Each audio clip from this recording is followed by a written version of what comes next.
What's going on, YouTube? JT is Reborn here, and welcome back to another edition of my DC Comic Reviews. And in this video, I'm going to be talking about Wonder Woman, issue number 797, written by Becky Cloonan, Michael W. Conrad, and we also have artists MNK Nanhuelfen, I can't pronounce that, and then of course we have the backup stuff going on, and so on and so forth. But yes, this is continuing off the adventures of Lazarus Planet, Revenge of the Gods. Last issue, Wonder Woman went to go talk to Hera, and she fell for the trap because she's not very smart.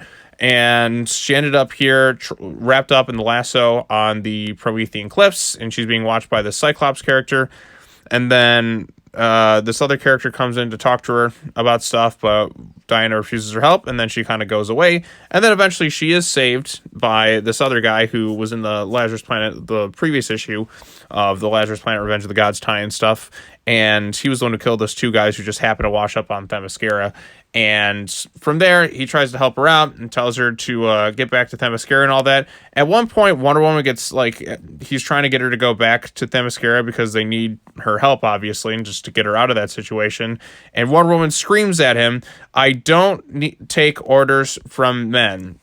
Yeah, it's like, hey, we need you to go back to Themyscira. You got to go. Oh, I'm sorry. I don't take orders from men. Now, if a woman said that, I would totally listen to that. Just, if I were a guy and I said this, I'd be considered like one of the most sexist people around, wouldn't I? I'd be considered misogynist and all those other terms that are thrown out constantly.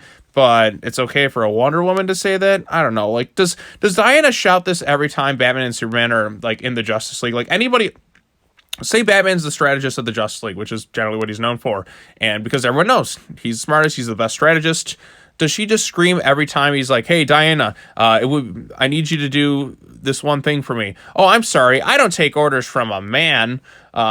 This is my plan." And then what if it failed or something? Like, is she like this with everyone else or just this guy? Why not just say, "I don't take orders from you"? That would have been fine. But just the fact that she just says, "I don't take orders from men," I don't know. It just sounds kind of stupid. And like Diana has taken, orders. Everyone's taken orders from Batman or Superman at some point if you're in the Justice League and they're leading the charge on things. They always talk and work things out. That doesn't mean you're any less or something like that. Sometimes she'll have the plan and then they'll listen and take charge. Or sometimes Superman or Batman. It doesn't really matter. Like at all times, does she just act this snappy? I don't know. I thought that was a stupid line. She could have just changed it to, "I don't take orders from you." But just the fact that she had to throw men in there, it makes Wonder Woman seem more unlikable. And then we have this character, the Squirrel Ratatask character. The only reason I recognized like this was because I was playing God of War Ragnarok. An excellent game, by the way. And I just recognized, like, is that Ratatasker from that and this? I'm like, okay. Like I said, not been reading the current Wonder Woman stuff. My contact is just strictly Lazarus Planet tie-ins and events, and Lazarus Planet ended with Batman versus Robin. Why are we even doing this? You could have just titled this something else.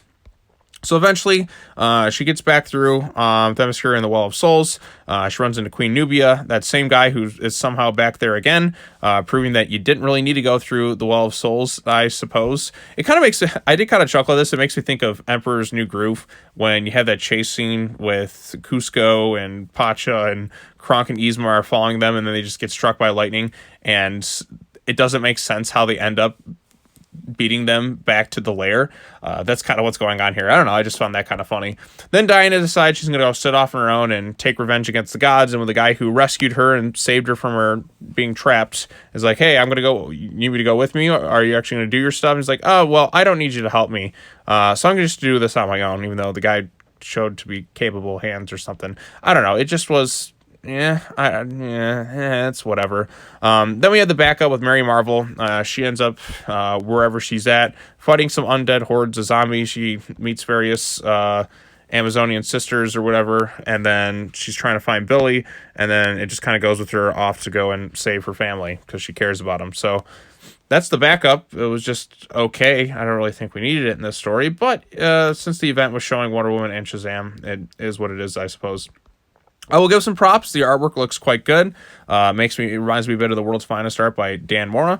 Not quite exactly the same, but still pretty good. This is a beautifully illustrated comic. But the story and just, I don't know, that line from Wonder Woman just felt really off. It just felt, I don't know, it didn't sound right coming for her. I don't take orders from men, but because they're men. Men are evil. Men are the worst. It just, like, as a guy, like, reading that, it sounds so stupid. If it said the same thing, I don't take orders from a girl, like, you'd look like a clown, right? It's really stupid stuff. Wonder Woman's above all that stuff. She's supposed to be all about equality and all that, but I don't know. She apparently, like I said, if you're a guy, she can never listen to you. Like, if you tell her, hey, Diana, can you get me something? Or, hey, we have this great plan, Diana, to help save the world, and I need you to help the hostages or some shit or whatever. I'm just throwing out a random example here, but is she just going to act all snappy like that? I know it's only one line, but it throws me off from reading it. Diana just doesn't come across as very smart in this thing. It's just, I don't know. I'm just waiting for this event to kind of end at this point. Lazarus Planet ended for me. This is just all like the epilogue DLC stuff that you get in the game that you don't really need to complete, but I already started the whole thing, so I might as well finish everything titled with it. It kind of reminds me when I covered all of Fear State, and you had all these things on this like checklist that didn't really add up to the overall main story. That seems to be a tendency with DC and their various events going on. It's just, well, why do we need so many tie-in issues that don't really build on the main core story that started at the beginning? Like, this has almost nothing to do with the whole Nezha thing. Like, why are we even doing this? I don't know. Like, Lazarus Rainstorm is done. Don't even call this Lazarus Planet. It's just stupid. But anyways, if you have any thoughts on Wonder Woman 797, I didn't really love it all that much. Like I said, there's a few things that just threw me off, and that one line was really terrible. It just makes Diana look like the worst, and so on and so forth. So there you go. Backup was okay. Artwork was good. It's a beautifully illustrated comic, so I at least have some positives there. I don't know if anybody else has been really reading the Wonder Woman run, if they really like it or not, but I don't know. It just came across as kind of cynical and just a bit of a dumb line, but that's just my opinion, so you can either agree with me or disagree with me. Let me know in the comments section down below. Be sure to like this video, share it with your friends, subscribe to the YouTube channel for more content. I think that's it in terms of DC comic book reviews for this week.